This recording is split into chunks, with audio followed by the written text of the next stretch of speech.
오늘은 부활주일입니다.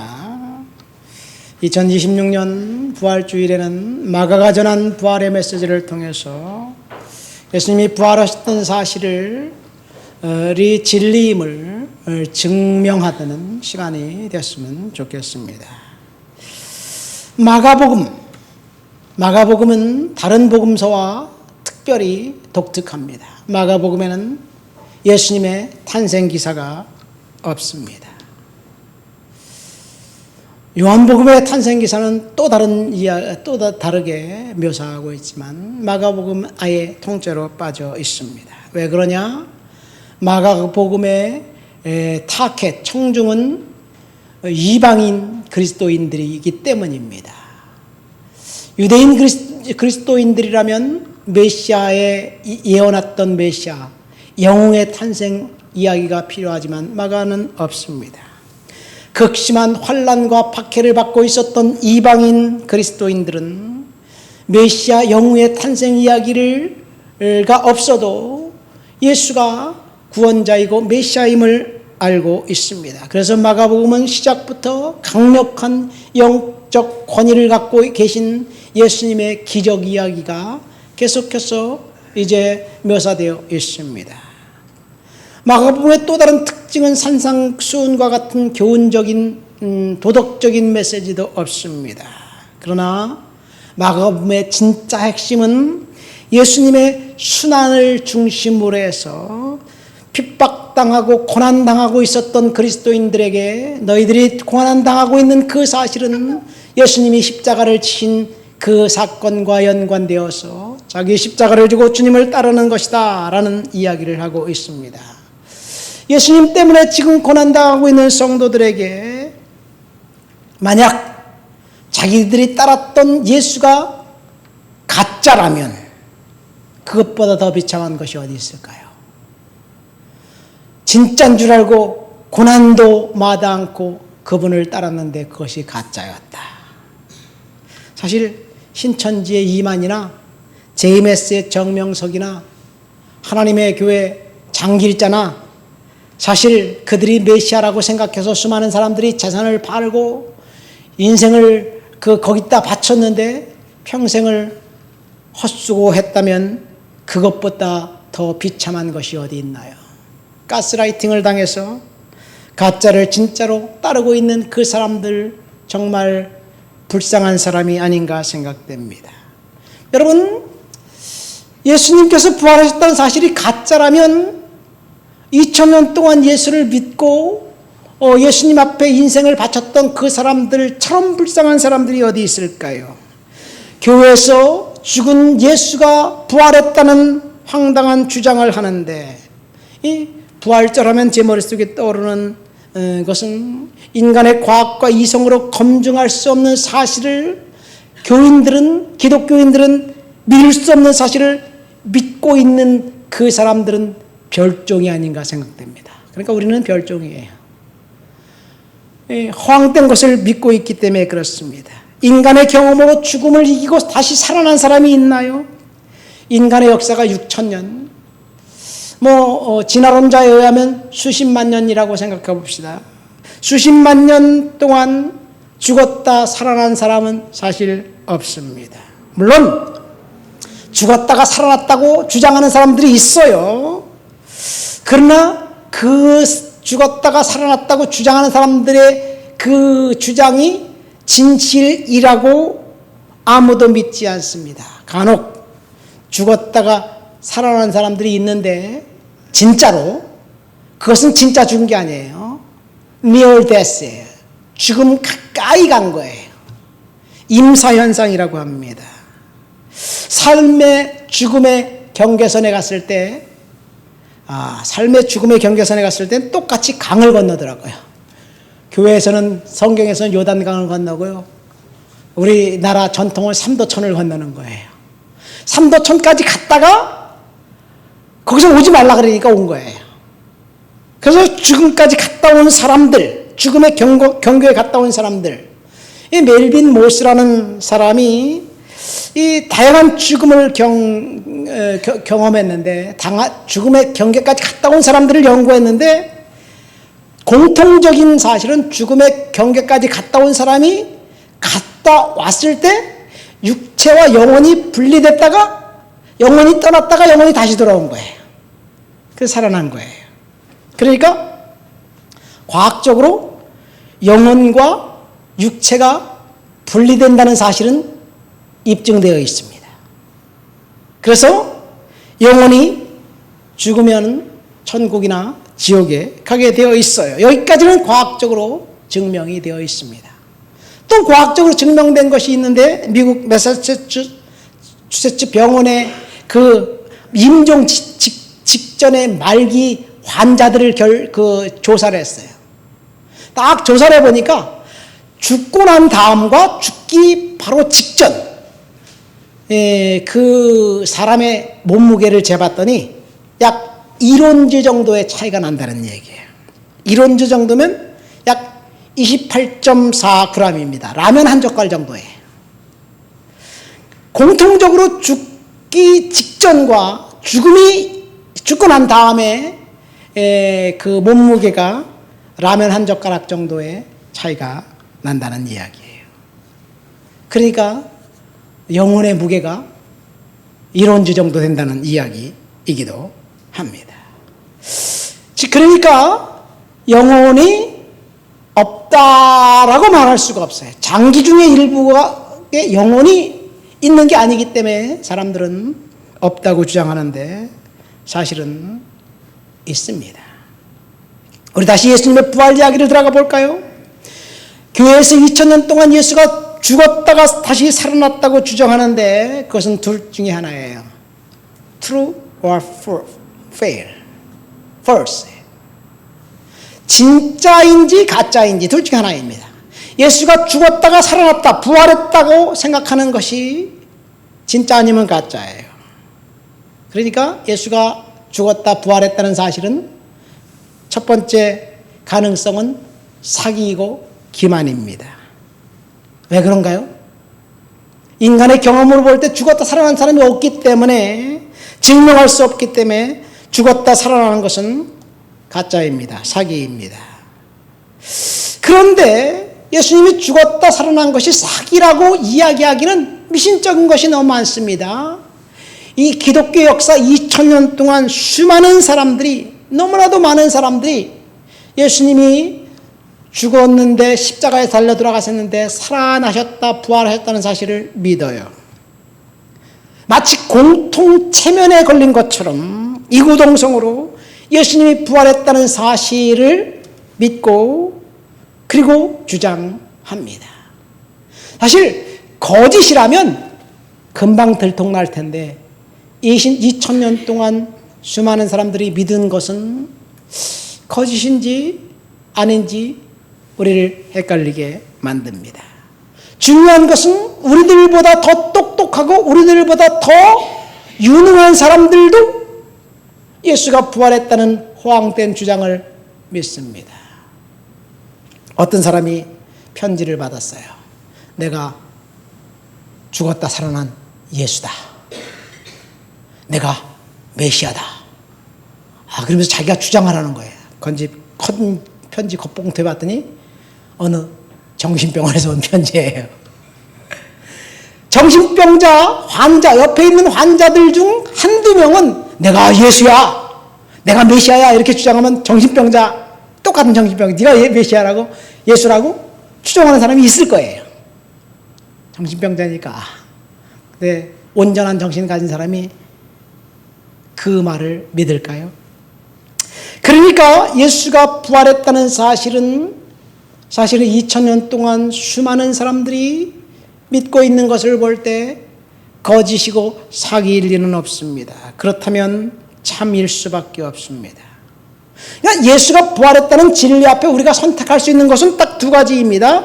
믿을 것인가, 거부할 것인가. 여러분, 왜 우리가 믿습니까? 왜 우리가 인정합니까? 납득이 되니까. 이해가 되니까 믿어요. 왜 우리가 믿지 않습니까? 납득이 안 되니까. 설명할 수 없으니까 우리는 믿지 않아요. 그런데요, 여러분, 우리가 믿는 것, 인정하는 것 동의하는 것이 항상 납득하는 것만 인정하고 동의하나요? 우리는 경험으로 볼 때 내 머리와 내 이성으로 납득할 수 없지만 인정하는 것들이 굉장히 많습니다. 그러나 성경 말씀만큼은 왜 자기의 머리와 이성과 과학으로 납득하려고 하는지 우리는 이해가 안 됩니다. 왜 그래요? 사탄이 그렇게 하기 때문에 그래요. 아프리카에서 타조알을 발견했다는 코끼리 우화가 있습니다. 어느 날 코끼리가 강가를 거닐고 있는데 타조가 알을 남겨두고 물을 마시러 간 거예요. 근데 그 코끼리가 자기 새끼를 잃어버린 거야. 그래서 새끼를 찾다가 새끼를 못 찾아서 너무너무 슬퍼하고 있는데 강가에 타조알 2개가 딱 있는 거예요. 그래서 이 코끼리가 생각한 거예요. 아니, 어떻게 엄마가 알을 여기다 내비두고 혼자 갈 수 있을까? 이 알 너무 불쌍하다. 내가 엄마의 마음으로 이 알을 품어줘야지. 엄마의 마음으로 이 알을 더 보살펴줘야지. 그래서 그 코끼리 그 큰 눈에서 눈물을 뚝뚝 흘리면서 그 타조알을 품어줬다는 얘기 아니겠어요? 엄마의 마음으로 타조알을 품어줬는데 그 코끼리의 엄마의 마음이 타조알에게는 저주가 되고 재앙이 된 거예요. 코끼리가 갖고 있는 엄마의 마음이 틀렸나요? 내 생각이 언제나 옳지 않다는 것을 우리는 인정해야 합니다. 부활사건도 마찬가지입니다. 우리의 경험으로 그것이 참이라고 인정할 수 없지만 2000년 동안 수많은 사람들이 그것을 참이라고 믿고 인정하고 그래서 그 부활사건 때문에 인생이 변화된 수많은 사람들의 이야기를 들으면서 우리는 주님이 부활했다는 사실을 인정하고 믿어야 될 줄 믿습니다. 예수님은 부활하셨습니다. 오늘 본문에 보면 예수님의 부활을 처음으로 만났던 세 부류의 사람이 나옵니다. 세 부류. 예수님의 부활을 직접 눈으로 가장 먼저 목격했던 사람은 오늘 9절 말씀 한번 읽어볼까요? 9절부터 11절 말씀을 다 같이 읽겠습니다. 예수께서 안식 후 첫날 이른 아침에 살아나신 후에 전에 7 귀신을 쫓아내어 주신 막달라 마리아에게 먼저 보이시니 마리아가 가서 예수와 함께하던 사람들이 슬퍼하며 울고 있는 중에 이 일을 알리매 그들이 예수께서 살아나셨다는 것과 마리아에게 보이셨다는 것을 듣고도 믿지 아니하니라. 그러니까 누가 예수님의 부활을 처음 보았나요? 막달라 마리아예요. 본문에 보니까 전에 7 귀신을 쫓아내어 주신 막달라 마리아라고 분명히 이야기하고 있습니다. 막달라 마리아는 왜 막달라 마리아냐? 막달라라는 성읍에 살고 있는 마리아이기 때문에 막달라 마리아예요. 신약 성경에는 마리아가 6명이 나와요. 6명. 예수님의 어머니 마리아, 오늘 본문에 나온 야고보의 어머니 마리아, 막달라 마리아, 마르다와 마리아 자매 언니 마리아, 6명의 마리아가 나옵니다. 근데 이 막달라 마리아는 누가복음 8장에 보면 7 귀신이 들렸던 여성이었습니다. 오늘 본문에 보면 3명의 여성이 1절에 보면 야고보의 어머니 마리아, 막달라 마리아, 그리고 살로메라는 여성이 예수님의 시체에 상품을 넣기 위해서 무덤을 찾아갑니다. 언제? 안식 후 첫날 이른 아침 동이 트기 전에 그 무덤에 찾아갔습니다. 상품을 넣기 위해서 찾아갔어요. 근데 사실 이 여성들은 몰랐어요. 예수님이 돌아가시고 난 다음에 시체를 아리마대 사람 요셉이라는 사람이 빌라도에게서 달라고 해요. 그래서 자기 무덤에 장사를 지내요. 그때 니고데모라는 사람이 찾아와요. 그래서 막대한 양의 상품을 예수님의 시체에 관에 넣고 장례를 치릅니다. 이 사실을 이 여성들은 몰랐던 것 같아요. 여러분, 니고데모라는 사람은 요한복음 3장에 보면 진리에 목말라 있었던 사람이에요. 니고데모가 밤중에 예수님께 찾아와서 이제 이야기합니다. 그러니까 예수님이 거듭나지 않으면 하나님 나라를 볼 수 없다라는 이상한 얘기를 해요. 니고데모는 그 바리새인이고 그리고 산헤드린 공의의 의원이었습니다. 국회의원이었습니다. 사회 저명 인사였습니다. 자신의 사회적 지위와 명성 때문에 예수님의 제자가 될 것을 거부하면서 회색 군자처럼 예수님을 따를까 말까 늘 갈등하며 번민하다가 예수님이 죽었다는 소식을 듣고 야, 내가 예수님의 제자가 될 걸 하면서 예수님의 시체에 향품을 부었습니다.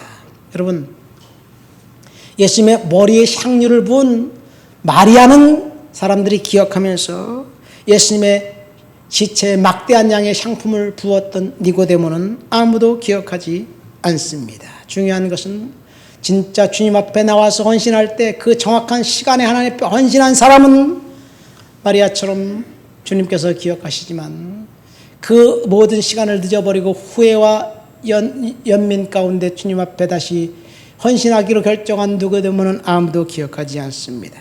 아무튼 안식 후 첫날 3명의 여성들이 예수의 시체에 향품을 붓기 위해 무덤에 찾아갔습니다. 근데 우리는 막달라 마리아에 대해서 사실 오해를 합니다. 여러분, 막달라 마리아는 우리가 교회에서 너무나 많이 들었기 때문에 막달라 마리아는 이 귀신을 쫓아내고 난 다음에 예수님을 열심히 따라다니면서 예수님이 12제자들이 가는 곳마다 그 다른 여성들과 함께 예수님을 섬겼다, 그렇게 생각을 합니다.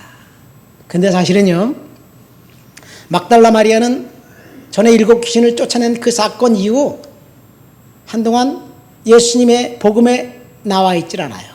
그 이름이 안 나옵니다. 언제 나오느냐?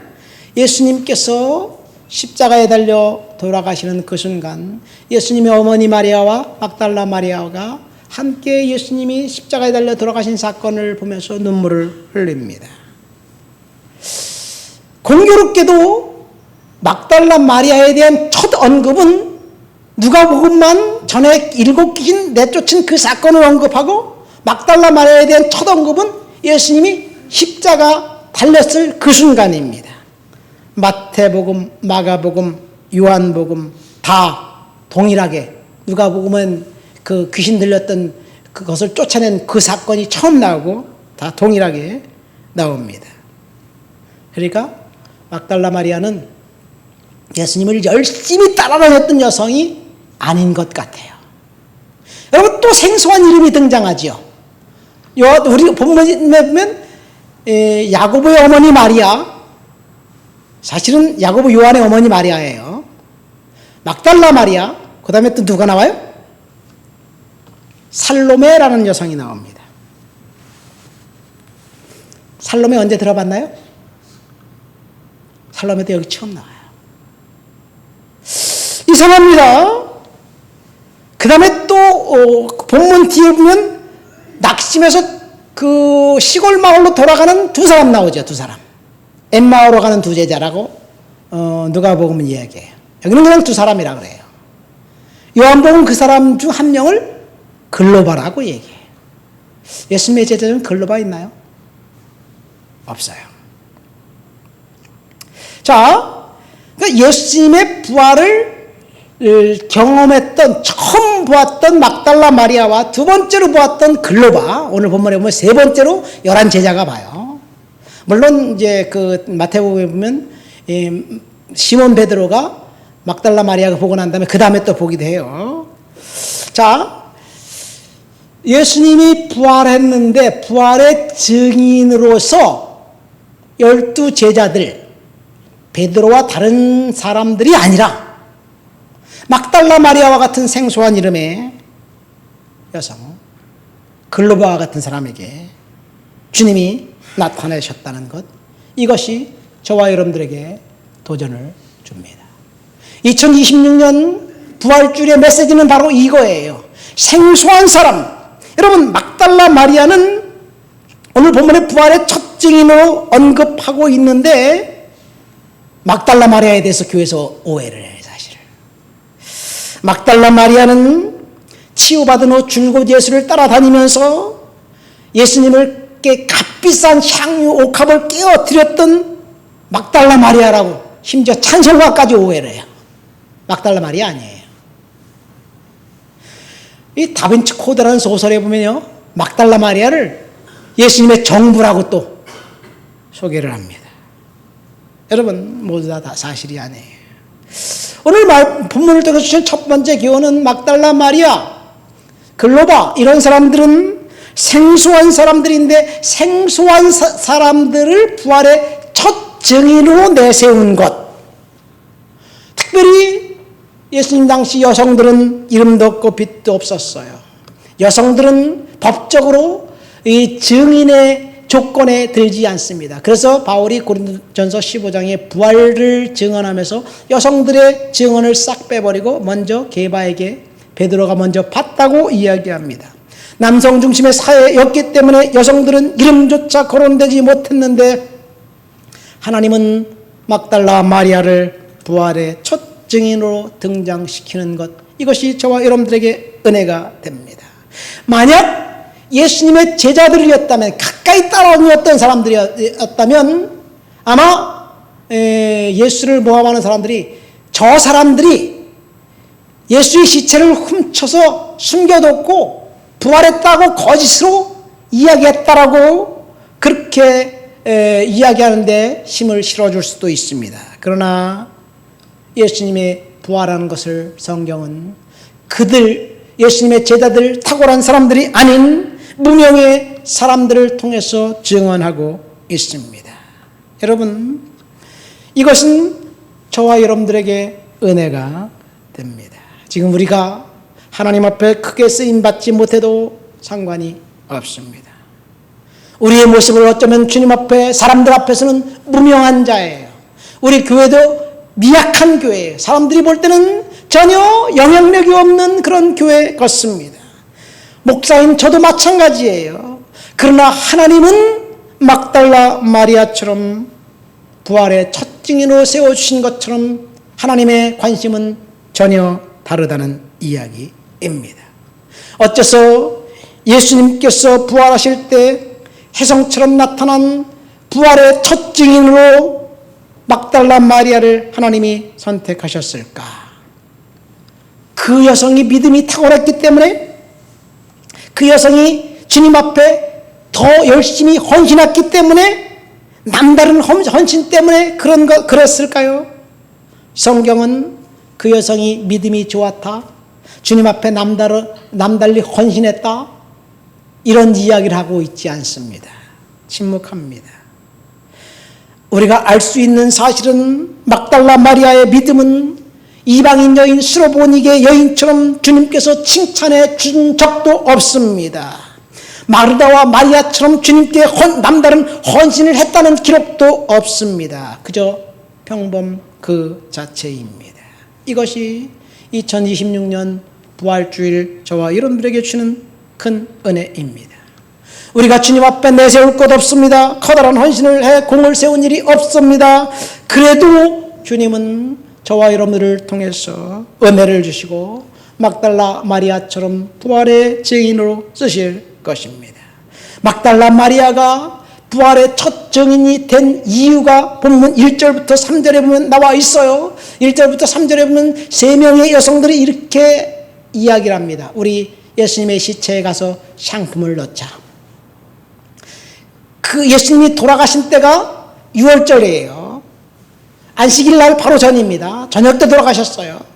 안식일이 해 지면 안식일이 되기 때문에 해 지기 전에 아리마대 사람 요셉과 니고데모가 급하게 예수를 장례식을 치릅니다. 그리고 난 다음에 안식일이 되어서 안식일 날 아무것도 하지 못해요. 가지도 없고 갈 수도 없고 출입할 수 없습니다. 그러니까 안식이 지난 첫날 새벽 동이 트자마자 이 3명의 여성이 예수님의 무덤에 가서 향품을 넣자라고 결정하고 무덤에 찾아갑니다. 그들은 예수님의 무덤에 향품이 있는지 몰랐을 거예요.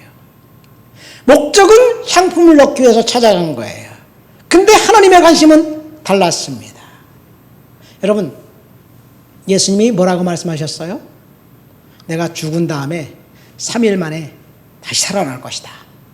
주님 말씀하셨어요. 주님이 그 말씀하신 것은 중요하기 때문에 말씀하신 거예요. 근데 제자들은 이렇게 생각했어요.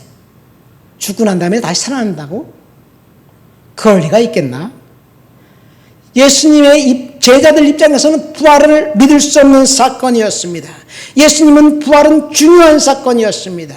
이 여성들은 예수님이 부활하신다는 그 말씀을 믿고 그 말씀 때문에 그 무덤에 찾아간 건 아니에요. 그렇지만 예수님이 어떻게 말씀하셨든지 간에 이 여성들은 예수님 말씀하신 대로 무덤에 찾아갔습니다. 이 말은 무엇이냐면, 여러분, 우리가 다른 목적을 가지고 주님 앞에 충성하고 헌신할지라도 주님의 말씀에 부합하면 그 자리에 하나님의 은혜가 있다는 이야기를 오늘 본문을 통해서 이야기하고 있습니다. 그러니까 말씀에 순종한 것이 막달라 마리아가 부활의 첫 증인이 된 원인이었습니다. 그 말씀을 내가 믿고 순종하든지 믿지 않았든지 그 상황에 어쩔 수 없어 순종했든지 간에 중요한 것은 하나님의 말씀에 순종했느냐 그렇지 않느냐, 여기 차이가 있습니다. 하나님의 말씀에 순종하는 자들에게 하나님께서 말할 수 없는 축복을 오늘 막달라 마리아처럼 받게 된다는 사실을 이야기하고 있습니다. 오늘 우리 시대를 보세요. 하나님의 말씀에 순종하는 것이 얼마나 어렵습니까? 말씀에 순종하기는 참으로 어려워요. 그런데 주님은 지금 말씀에 순종하라고 이야기하고 있습니다.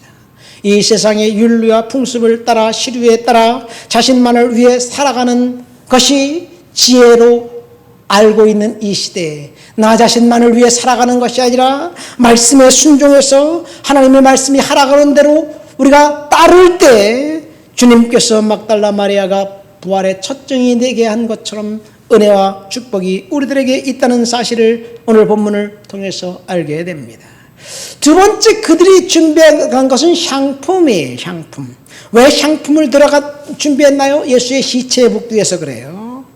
한국 사람들은 매장하면 땅속에 묻고 꽁꽁 밟아갖고 인봉으로 봉분을 만들기 때문에 무덤을 다시 파헤친다는 그것은 파렴치한 범죄 행위예요. 그런데 유대인의 장례 풍습은 달라요. 굴을 만들어 놓고 그 굴에다 시체를 안치하고 돌문을 막아서 열었다 닫았다 할 수 있어요. 언제든지 들어갔다 나갔다 할 수 있어요.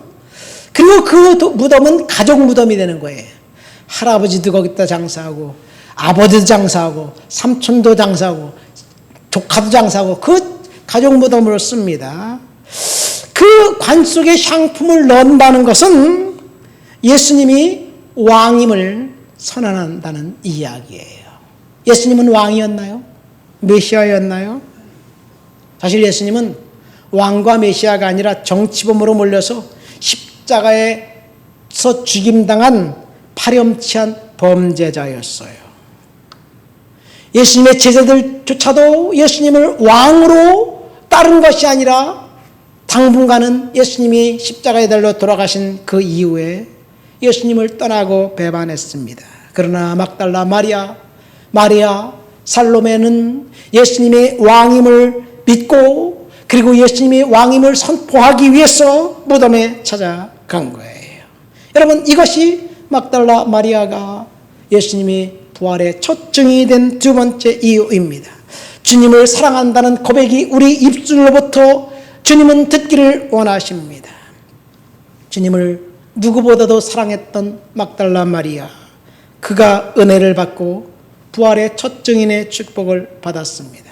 막달라 마리아는 이름도 없고 빛도 없이 주님을 따라다녔던 사람이었습니다. 야고보의 어머니 마리아와 요한 살로메 마찬가지입니다.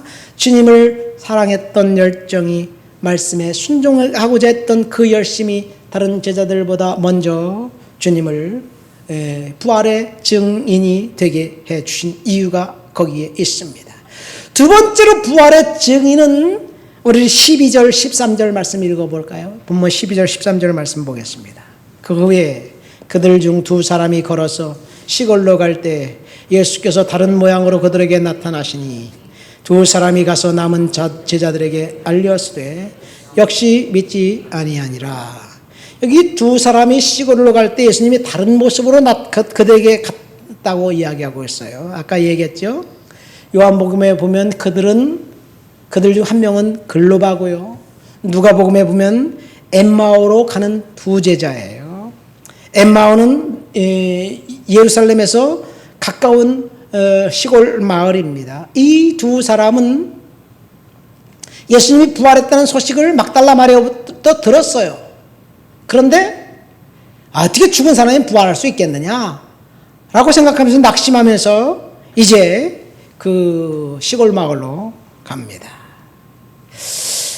그런데 예수님을 그들을 따라다닌 이유는 오늘 본문에 보니까 다른 복음서에도 보면 이들이 예수님을 따라다닌 이유는 그가 왕이 될 것을 기대하면서 따라다녔어요. 누가복음에 보면.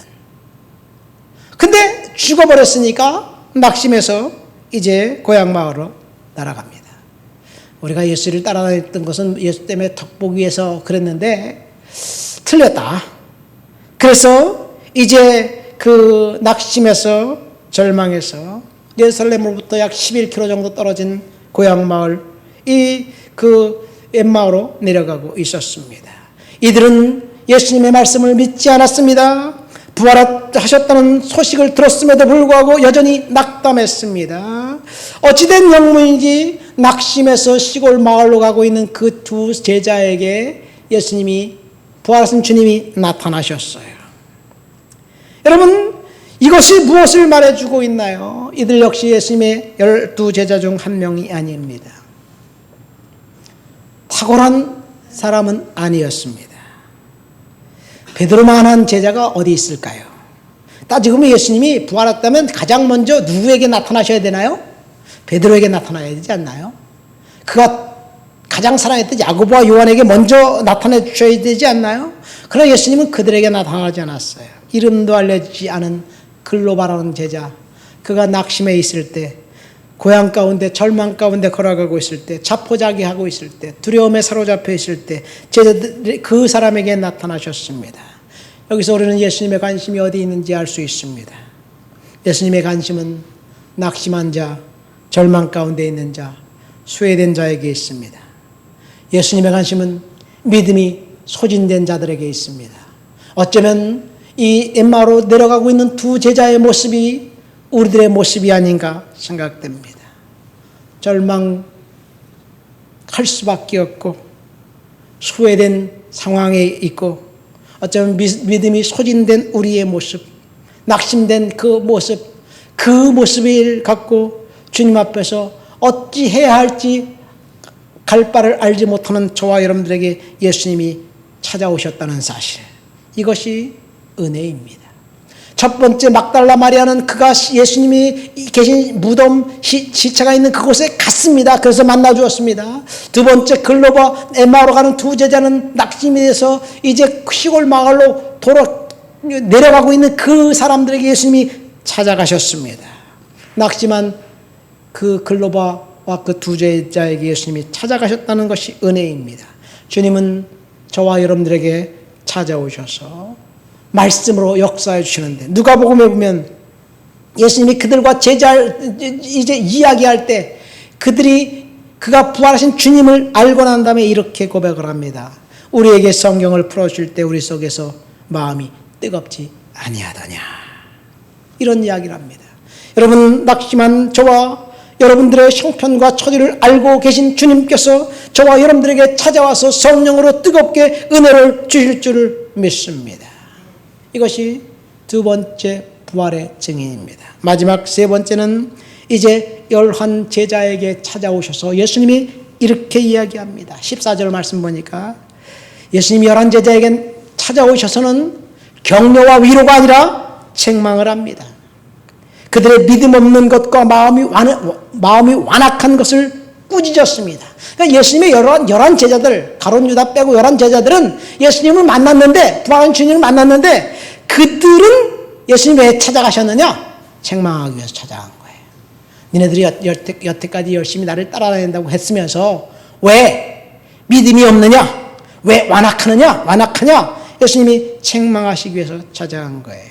이것이 세 번째 부활의 증인입니다. 말씀을 맺습니다. 오늘 우리는 부활의 첫 증인들이라는 제목으로 설교를 들었습니다. 예수님이 누구에게 찾아갔어요? 막달라 마리아에게 찾아갔어요. 막달라 마리아는 사실 우리가 오해해요. 막달라 마리아는 무명의 여신도예요. 예수님 십자가에 달려 돌아가시기 직전까지 한 번도 그의 이름이 언급되지 않습니다. 물론 누가복음에는 7귀신을 쫓아냈다는 이야기를 하고 있지만 예수님 곁에서 늘 예수님을 도왔던 다른 아주 예수님께 헌신된 그 사람에게 사람이 부활의 첫 증인이 된 것이 아니라 막달라 마리아입니다. 막달라 마리아는 예수님의 말씀에 순종해서 내가 3일 만에 부활하리라는 그 말씀을 기억하고 무덤에 찾아가진 않았지만 예수님의 말씀을 갖고 살아갈 때 주님이 막달라 마리아가 그 말씀에 순종할 때 첫 부활의 첫 증인이 된 거예요. 저와 여러분들이 말씀에 순종한다면 막달라 마리아처럼 놀라운 은혜와 복을 받게 될 줄 믿습니다. 두 번째, 글로바. 엠마오로 가는 두 제자는 낙심했을 때 낙심한 제자들에게 찾아가셨습니다. 어쩌면 우리의 모습이 막달라 마리아의 모습, 글로바와 같은 모습이 아닌가 생각됩니다. 우리는 내세울 것 없지만 주님의 은혜가 말씀에 순종하기를 원하는 저와 여러분들의 인생 가운데 주님의 은혜가 축복이 임하게 될 줄 믿습니다. 우리 다 같이 말씀을 생각하면서 통성으로 기도합니다. 하나님 아버지 감사합니다. 오늘도 말씀을 통해서 은혜 주셔서 감사합니다. 믿음으로 살도록 도와주시고 은혜로 채워주시옵소서. 막달라 마리아가 부활의 첫 증인이 된 것처럼 우리가 부활의 첫 증인이 되는 놀라운 축복과 은혜를 받기를 원합니다. 글로바와 엠마오로 간 두 제자가 낙심했을 때 주님께서 찾아가셔서 그 마음을 위로해 주시고 성령의 뜨거움을 허락해 주신 것처럼 우리들의 낙심이 찾아오고 절망이 찾아오고 아버지 힘든 일이 있을 때 주님께서 찾아오셔서 성령으로 말씀해 주신 은혜를 생각할 때 감사드립니다. 믿음으로 견디고 은혜로 견디도록 주여 도와주시옵소서. 주를 높여드리고 주를 찬양합니다. 예수님의 이름으로 기도합니다. 아멘.